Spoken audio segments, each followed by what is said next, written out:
The BitBake model is around providing recipes and patches and other changes to base open source software. So you start from the tarballs and you add patches on top of that and additional configuration files, and then you configure the build. You run through the steps, you package it up for your target, and a lot of this is handled automatically for you.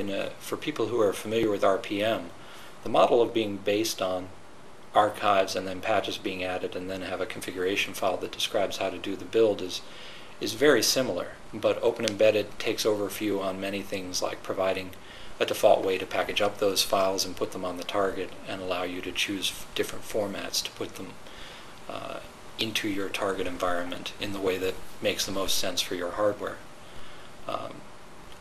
It gives you a system that allows you to configure it at almost any level and control a lot of different parts of the build. So for the people who really want to get deeply into the advanced capabilities of the system, they're quite broad and deep.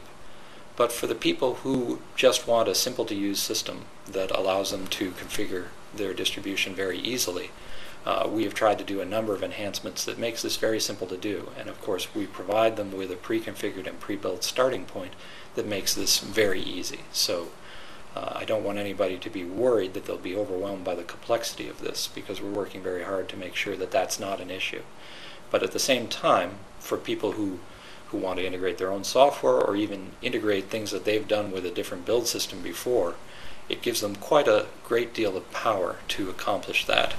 And it's just a matter of getting used to this new model of building things.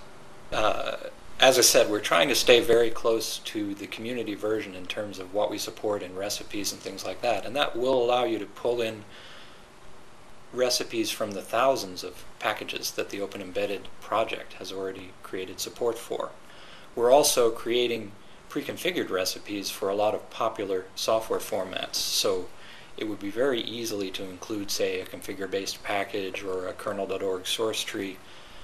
So anything that's compatible with these standard ways of doing things will be very easy to add into your project. Eclipse CDT projects, as are used by DevRocket, is another example of one we'll support.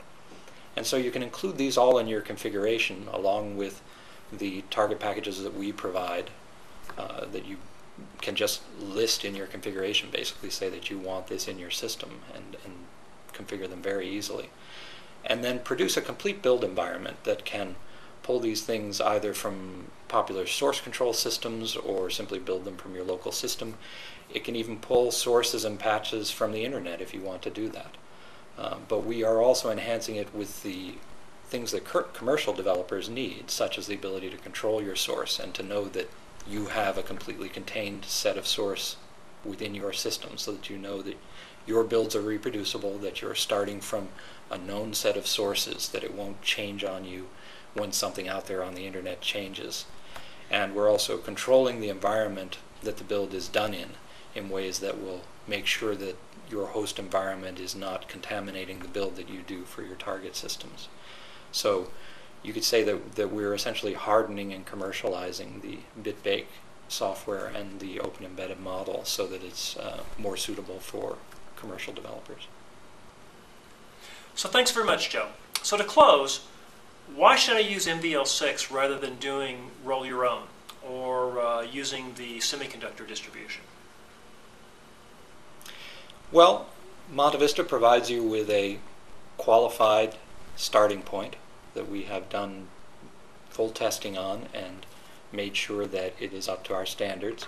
We also provide support in general for roll your own. The community support can be hit and miss. Obviously, it's not the community's job to provide you support, so you may get some, you may not. Even the semiconductor vendors are not really set up to support end users on an ongoing basis. They provide their distributions largely to enable technology on their boards, but they're not really set up as a software support organization. One of the things that we are doing with MontaVista Linux 6 is working closely with our semiconductor partners to make sure that we include all of the important features that enable their hardware, so that all of the features you're looking to the semiconductor distribution for will be included in MontaVista Linux 6. So you're not giving up anything when you use that, but you are gaining a configured and vetted setup and an organization that will stand behind it and give you the support you need to do it. And completely maintaining the ability for you to integrate things from the open source community as much as you desire. If you're someone who works with multiple architectures and multiple boards, we also provide you a consistent environment that you can use across those various target systems. Whereas you might find that a semiconductor distribution will be completely different from one vendor to another. And so you're working with a whole different set of tools depending on which board you're working with. So there are some advantages in many organizations to using a consistent model and getting a consistent and complete set of tools. And of course we provide not only command line tool chains, GCC and GDB and things like that, but our Eclipse-based DevRocket environment with a full set of analysis tools and a graphical user environment for development. So you really get a complete system, a consistent set of tools, and a customer support organization to stand behind it. And those are the main advantages of using MontaVista Linux 6. That was great. Thanks very much. All right, well, thank you very much. It's been a pleasure.